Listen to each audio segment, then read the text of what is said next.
Okay, now with our patient, what we have done is we have seen that this patient has hair on the sides of his head.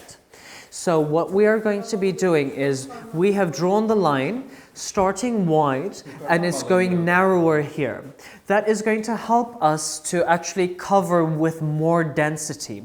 If our patient did not have hair on this side, we had to cover a wider area and the grafts were not going to be completely enough to do this. So right now we can implant with a very good density and with as a natural results as possible.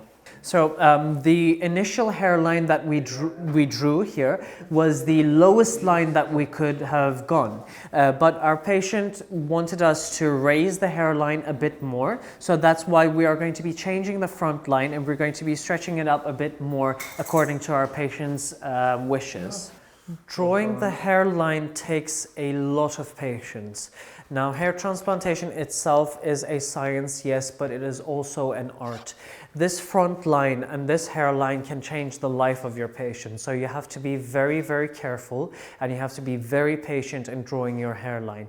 This is going to be what is going to take your operation to a success or not. If it's going to be looking natural. When someone meets that person for the first time, are they going to understand visually if that person has gotten a hair transplantation or not? These are very crucial questions and things that you have to take into consideration while you're doing your hair transplant.